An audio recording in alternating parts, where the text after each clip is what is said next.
Hey guys, welcome back to my channel. My name is Tracy A and welcome to Med School Mondays. Of course, you know, life is crazy and it's actually Monday and the video is gonna go up today, so pray for me. Let's just try to get this going. It is 8:38, class starts at 9. Let's see what we can get done. Actually, before we get into this video, could you like and comment and subscribe? Because once again, why not? But today we are going to be talking about basically 5 things I wish someone told me in high school when I was applying.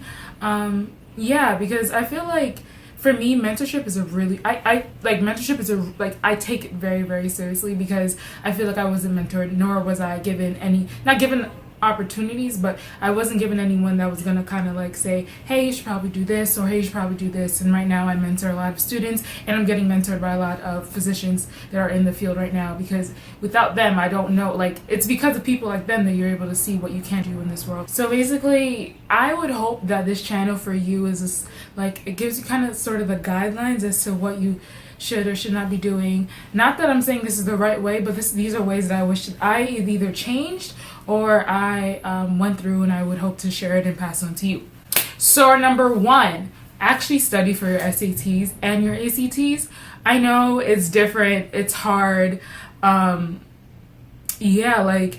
SAT practice, so I got this free program in my school where they were teaching us SAT prep and whatnot, but I didn't take it too seriously. In my head, I was just like, okay, if I go every Saturday morning or I go during the week, I get it signed, I get extra credit in my school. I didn't take it seriously, and not that I didn't do too bad, but I didn't do exponentially well. I could have if I actually studied. And the ACT, so here's the thing, I work with admissions in my school, and they were saying something about the fact that because the SAT has changed, a lot of students are studying for the SAT, but they're not putting as much pressure on the SAT as they are on the ACT, because some schools take either or, not necessarily both. So the ACT, a lot of people are doing really well. They're actually doing classes for SAT prep, ACT prep, which is not the usual. Usually see people going to SAT prep, but now people are actually studying for the ACTs and doing really getting 32s and stuff like that. So take it seriously and do really well. If I remember studying for my ACT, I legit was studying en route from my home to the ACT, because everyone's like, oh, it's not a big deal. It's a big deal if you make it a big deal, and if you make it a big deal, you're more likely to do a lot better. So yeah, I would say to study for SAT, ACT. Number 2, don't listen to people that discourage you. Okay, so let me tell you, I was relatively smart. I had a 95, 99 average overall in my high school, but because my high school had so many specialized programs, people in IB, I was in nursing, I was top number 2 in the school, but people had really weighted averages, and because of that, even though I may have had a 99, I was still ranked number 55 in my high school, because people had 104s, and not saying that they were smarter than me, all right? I'm just saying that, when you have a weighted average, they add a little extra change onto your average at the end, just to kind of boost your grade, because it's oh, they're doing really high level courses, they shouldn't just be getting 95, they should be getting hundreds. So yeah, people were walking around with 104s and 103s, and I'm over here with my 99, why can't I be great? I went to my college advisors and I was like, oh, I'd like to apply to this med school BSMD program. She legit said that you will not make it, and I'm just like, bitch, what? Right? What do you mean I'm not gonna? She's like, yeah, no, you don't meet the requirements, you didn't do as well on this, didn't do as well on this. And it really hurt me, because I'm just like, wow, even when I want to apply to something and people say to apply because you're so smart, here my college advisors telling me you're not smart enough, so don't apply. And I was this close to not applying, because in my head I was just like, if the college advisor knows what she's doing, she knows what she's talking about, if she says don't apply, why waste my time? And it's funny because I applied and I actually ended up getting in. And even though I love this girl, there was another girl that actually applied with me. She just happened to be Asian. I don't know if that played a role, but I remember when she didn't get in, they actually had people call, the school called my medical school, and they were like, oh, maybe you should reconsider her. And I'm just like, if that was me, no one would have vouched for me like that. I was hurt. I'm not gonna lie. But like, no, do whatever you need to do. If someone says you can't do it, you apply. Even if you're this close from meeting the requirements, still apply. You are an amazing student and you're taking the extra effort to do something. So do it, okay? Don't listen to anyone.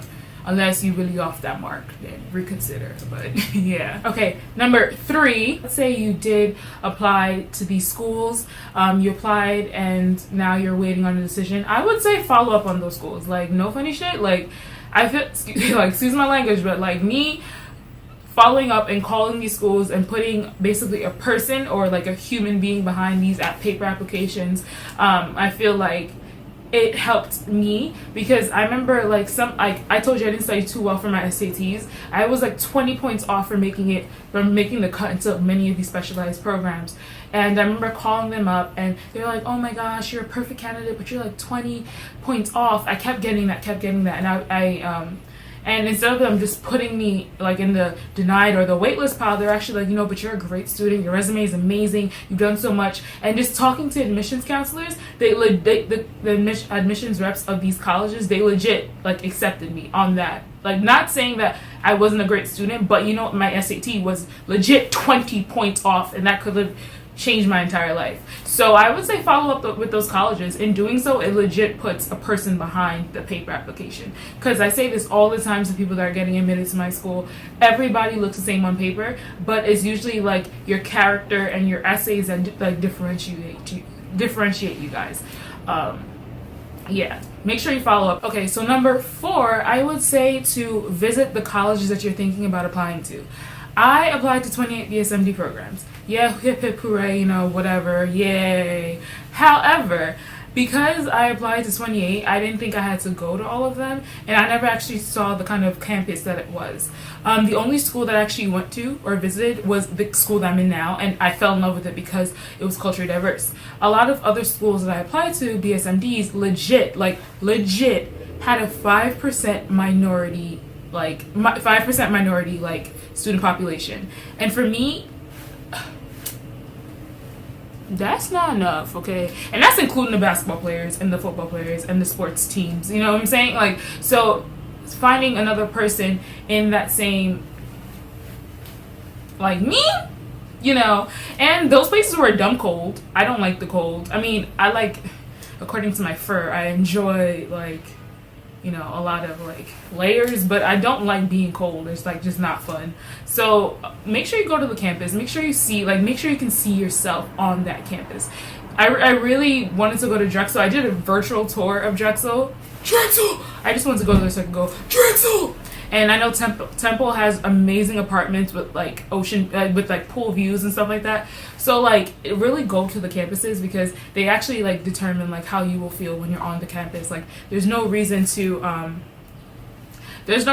apply to a school and not have any idea of how the people look like, how they act, what the campus is like, what the community is like, because you're going to be living there. You're going to be putting your time and energy into a space. So it should be like, good for you. And everyone says, oh, you should make sure you're a good fit for the college, but no, make sure the college is a good fit for you, because they may have the program you want, but the people are shitty. They may have the people you want, but the programs they have are shitty, or the way the structure is all messed up. You don't need that in your life, because this is how you're going to basically benefit yourself and improve moving forward. So I would say legit, like, the campus really does, it determines a lot. I'm really happy I got into this school, because if I didn't, I legit would be in the cold, and I probably wouldn't be doing any YouTube videos, because it's way too cold for that. Like, no. Yeah, no. That's just, no. And lastly, number 5.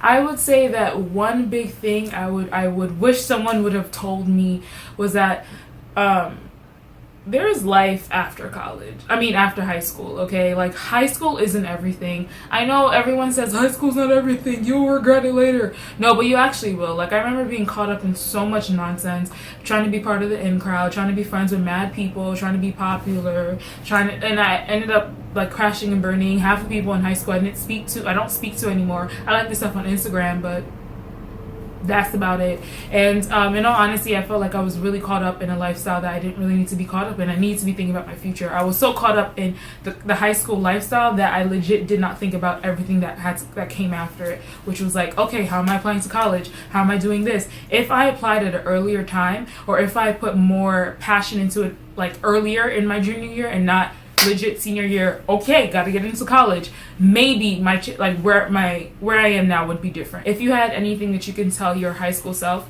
leave it down below. I would like to know, because in all honesty, I'm over here thinking like, there's mad stuff I would have told myself. Boys ain't shit. I mean, they still ain't, but you know, there's so many things I would have told my younger self. But this is me extending it to you. If you have any other questions, leave them down below about anything, the application process, because I legit had to do the entire thing by myself, FAFSA by myself, everything by myself. But that's all, folks. I have class. It's 8:55, so I did well today. 5 minutes to run to class and be on time.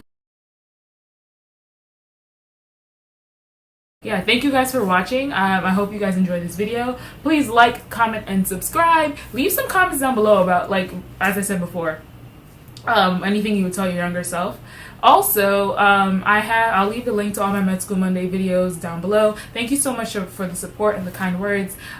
Yeah, school's hard, life's hard, everything's hard, but I'm here to share it with you, and I hope you guys enjoy and come along with me on this experience. If you want to know more about my hair, please check the links down below. I do have a new video on how to tie turbans, which will probably pop up like here.